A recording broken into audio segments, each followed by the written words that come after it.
अधीर sir, ये छापे जो मैंने राजेश सर से पूछा, मैं वही सवाल आपसे कहूंगा कि जब ये राजेश सर का मानना है कि सत्ता को कभी फायदा नहीं देता, आम आदमी सोचता है कि पार्टी हार रही है इसीलिए छापे पड़वा रही है, तो ये बात सत्ता दल के नेता अमित शाह जी और मोदी कम छोटे बड़े नेता नहीं है, आज भी देश के सबसे बड़े नेता हैं मोदी जी, उनको समझ नहीं आता कि छापे रिवर्स करेंगे, उल्टा पड़ेंगे हमें, तो फिर ये सब छापे वहाँ पे क्यों होते हैं? संजय भाई नमस्कार। संजय भाई, जब लिफाफा ही खाली हो तो छापे तो पड़ेंगे ही ना। कल ही तो प्रियंका ने कहा है कि नरेंद्र मोदी जी का लिफाफा खाली है। दूसरी तरफ राजस्थान में, इस देश में एक ऐसा मुख्यमंत्री है जो प्रधानमंत्री हमारे नरेंद्र मोदी के सामने परसेप्शन के मामले में मोदी जी से आगे है। तो वो चुनौतियां हैं, छापे तो पड़ेंगे ही।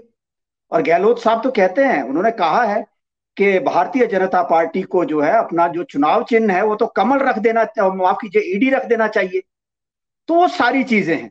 आप देखिए, अभी राजेश भाई ने बड़े अच्छे तरीके से उसे पूरा प्रेस्क्राइब किया कि जो सारी स्थितियां हैं, और राजस्थान में लंबे अरसे बाद कांग्रेस दोबारा से सामने, जब 5 साल के बाद, अदरवाइज वहां भी हिमाचल की तरह सत्ता परिवर्तन होता है, लेकिन इस बार कांग्रेस बराबरी की टक्कर देती दिख रही है।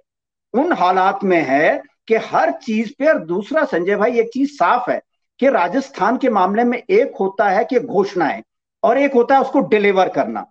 तो जो गहलोत साहब ने वहां घोषणाएं की वो डिलीवर हो चुकी हैं लोगों के बीच। चाहे ओपीएस की चीज है, या दूसरा शिक्षा के मामले में देखिए कि जो वहां के निर्धन और गरीब लोग हैं उनके लिए जो गांधी अपना कॉन्वेंट स्कूल्स खोले, अंग्रेजी स्कूल खोले हैं, वो है। या जो स्वास्थ्य को लेकर जो 25 लाख रुपए लोगों को दिए जा रहे हैं, उसका फायदा तो डिलीवर होता दिख रहा है ना। तो वो खतरा इस बार पहली बार मोदी जी वहां भांप रहे हैं। और ले देखकर इस समय भाजपा के जो हमारे 5 राज्यों में चुनाव हो रहे हैं, ले देखकर भारतीय जनता पार्टी के पास एक राजस्थान ही थोड़ी बहुत उस स्थिति में है कि जहां उन्हें उम्मीद है कि हम बच सकते हैं। तो ये सारी परिस्थितियां जब सामने हैं, तो नरेंद्र मोदी के पास जो उनका एकमात्र हथियार है कि ईडी का इस्तेमाल तो करेंगे ही। और जब, जैसा मैंने जिक्र किया कि जब नरेंद्र मोदी का लिफाफा ही खाली है और सामने इतनी सारी चुनौतियां परसेप्शन के मामले में, अशोक गहलोत उनसे कहीं आगे हैं, तो सारी जब ये परिस्थितियां हैं तो ईडी का इस्तेमाल, जो आपने जिक्र किया कि उनके पास 3 तरह की तलवारें हैं, तो ये तलवारें तो निकलेंगी ही।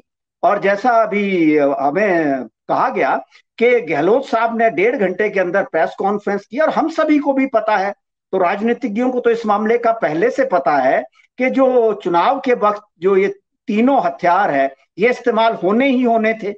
और रे देकर जो आखिर में बात आती है जनता की, तो जनता तो संजय भाई ये पिछले 9 बरस से ये सारी चीजें देख ही रही है ना।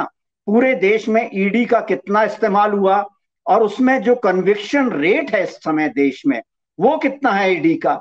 ईडी आगे उन केसेस में किस तरह से सुप्रीम कोर्ट में, चाहे दिल्ली के मामले हो या बाकी राज्यों के हो, ईडी उसमें कितना आगे अपने केस को पुख्ता तरीके से रख पाती है। पुख्ता तरीके से रखना तो दूर, अभी तक सबूत नहीं दे पाते हैं वो। तो ये सारी चीजें जनता पूरे देश में समझ चुकी है। और मुझे कहीं नहीं लगता, और ना इस देश की जनता को अब ये लगता है कि ये जो ईडी, सीबीआई, इनकम टैक्स या सारी चीजें हैं, इनका कोई फायदा इस समय जनता के ऊपर होने वाला है। संजय भाई बिल्कुल बिल्कुल ठीक कह रहे हैं कि जनता को भी पता है कि ये ईडी, इनकम टैक्स और सीबीआई कब किस तरह और क्यों निकाले जाते हैं। डॉक्टर प्रकाश हिंदुस्तानी जी, आपका मत क्या है? बड़े खोज के संदूक से निकाली जाती है ईडी, इसका अगर मैं अदालत में कहूं तो अदालत में इतना कम है इसके दोष सिद्धि के मामले कि सुन के भी हंसी आएगी, तब भी ऐसी तलवार का इस्तेमाल क्यों करते हैं जिसमें धार ही नहीं है? संजय जी, जब भी ईडी की तलवार का इस्तेमाल हुआ है अधिकतम चुनाव के पहले हुआ। पंजाब के चुनाव में देख लीजिए, ईडी का इस्तेमाल हुआ, क्या हाल हुआ बीजेपी का सब जानते हैं। फिर पश्चिम बंगाल के विधानसभा चुनाव के पहले ईडी का इस्तेमाल जम के हुआ था, क्या हुआ सब जानते हैं। कर्नाटक के चुनाव में ईडी का इस्तेमाल हुआ था, क्या सब जानते हैं। छत्तीसगढ़ में हो रहा है, क्या नतीजा होने वाला है उसके बारे में कुछ भविष्यवाणी की जरूरत नहीं है। और राजस्थान में हो रहा है। तो ये ईडी केवल उन्हीं राज्यों में काम करता है जहां बीजेपी की सरकार नहीं होती। एक ये जो मामला इस बार आज अशोक गहलोत के बेटे को 19 तारीख का नोटिस भेजा गया था, जो उन्हें कल मिला, और आज सुबह उन्हें दिल्ली में पेश होना था।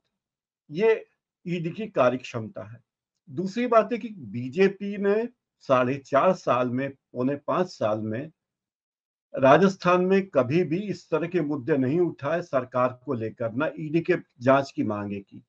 और जो प्रश्न पत्र कांड है उसमें सबसे पहले इसकी जांच की मांग करने वाले सचिन पायलट थे।